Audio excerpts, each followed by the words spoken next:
Hey, what's up, guys? Econ Bulldog. Welcome back to the channel. Hopefully, you guys like this new camera quality. Hopefully, my sound is better.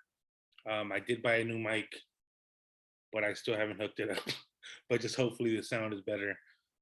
This video, what I'm going to do in this video is kind of recap a little bit, and also I'm going to be giving away a free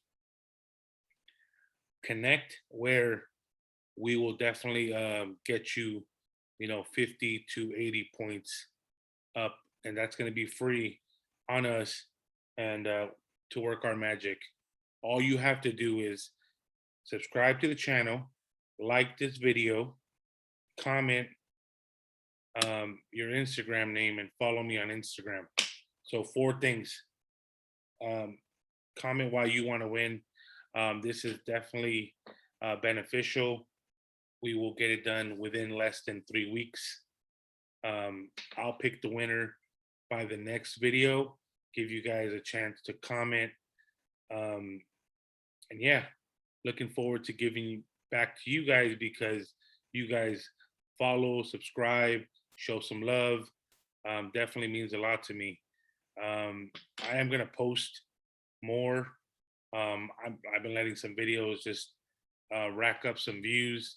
So, my name can get out there just a little bit more.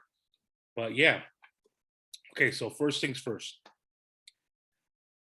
If you have a credit score of less than 600, you kind of don't know where to start.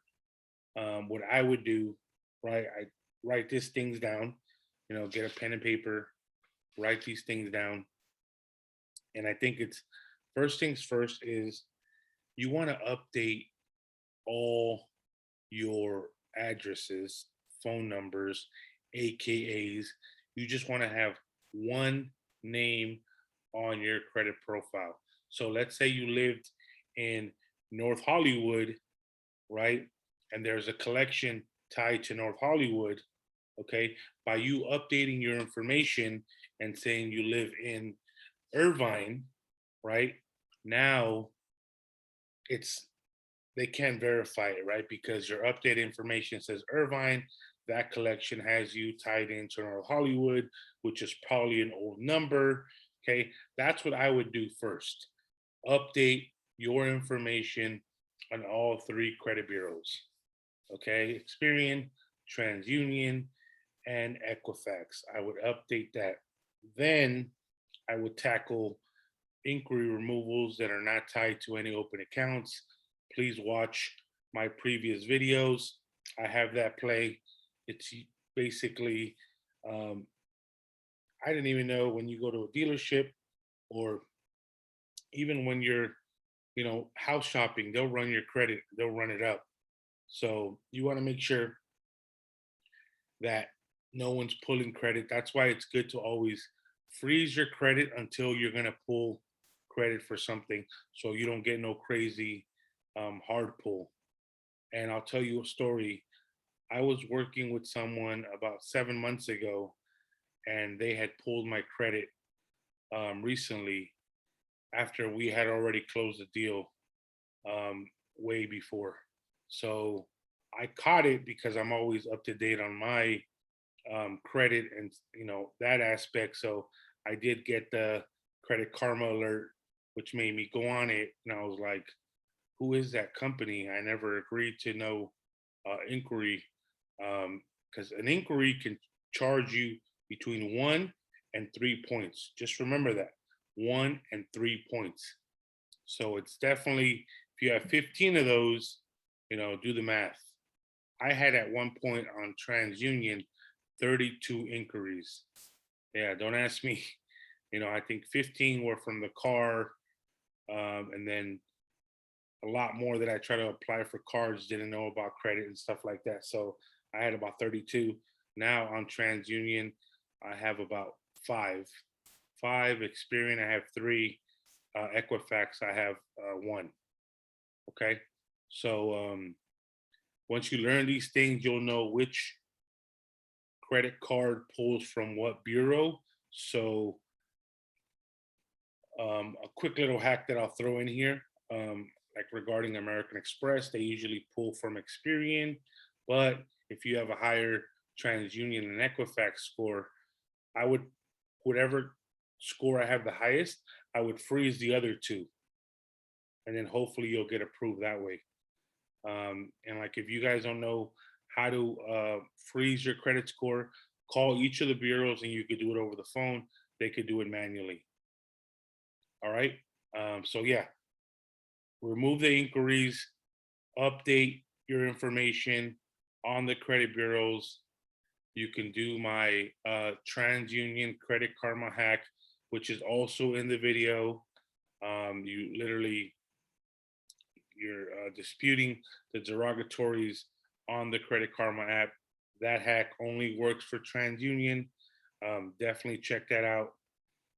And yeah, I mean, that's what I would try to do, try to tackle it. This is something I've been obsessed with about ever since I found just little loopholes. You know, nothing is promised if you don't put in the work. Like I said, I've been obsessed with this because I was tired of paying high interest. I was tired of getting not approved. I was tired of having no credit. So literally, guys, I said, you know what? Let me end this and let me go all in. The best part about it is that my wife, if I had bad credit, my wife also had bad credit. Now she's at over 700. Okay, I put her on some cards that I'm connected to, which increased her score up. Now she has her own Discover card. She has her own Amex. Yeah, so doing a couple great things. Appreciate you guys for tapping in. It means a lot to me when you guys comment. Hit me in my DM, Econ Bulldog on Instagram. I love it. I love it. Like I said, guys, I love doing these videos. They are going to get better through time as far as quality. Hopefully, this sound and this video quality makes it worth it for you guys. I want you guys just to start, like I said, executing on these videos. I have been to many paid events, and the paid events information makes you execute more because you're paying for it. Now, this free information that I'm here, if you value someone's time, if you value what information they're giving, if they've given you previous information and it works, then obviously um, keep executing on the information they're giving you.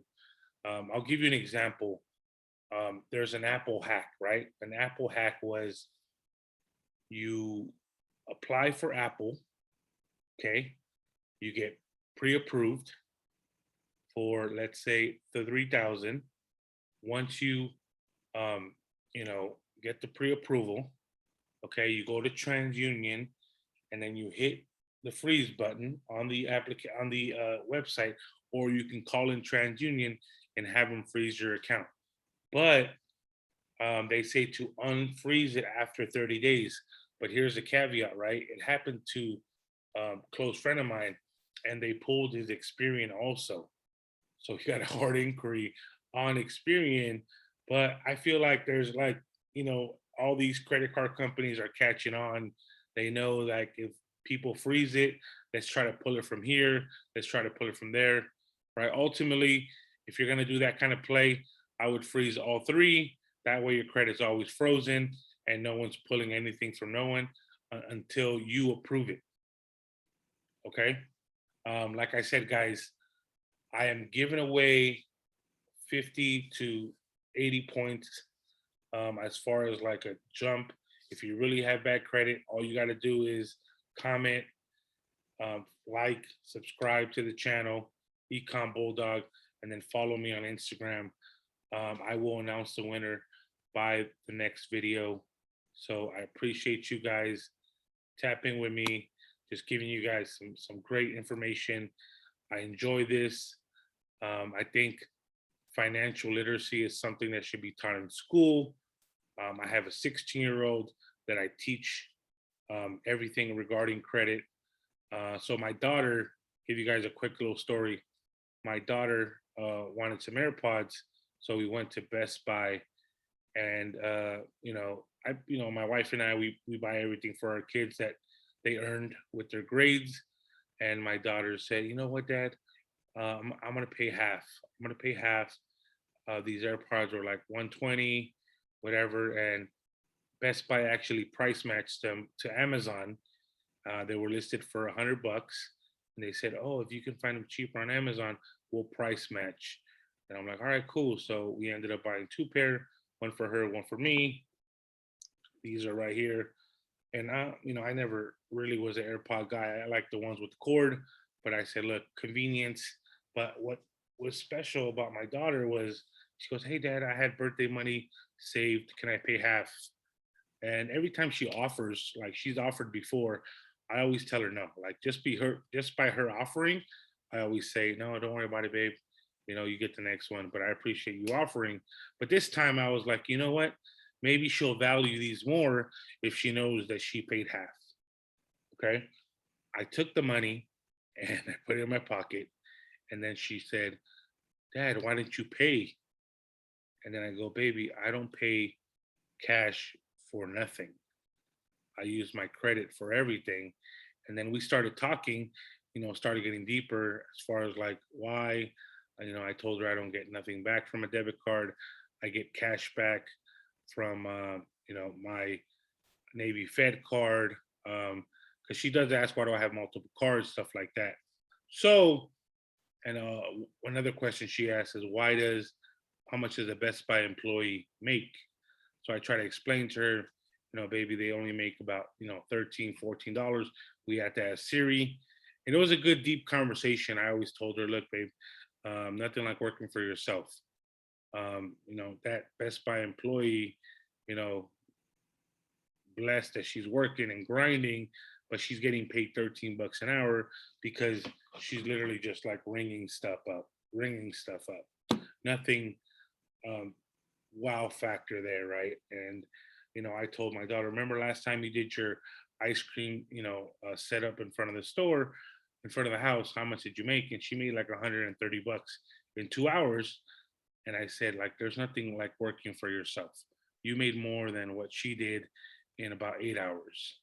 And just having her, my daughter's 13, having her understand that for me is the biggest factor. And because I am well versed in financial literacy, and I still think I'm always growing, enhancing, and sharing it with you guys.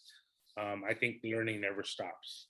So please do me a favor. If you like this video, please like and subscribe. Join to win those 50 to 80 points. And yeah, thank you very much. Following Econ Bulldog. Much love. Have a good one.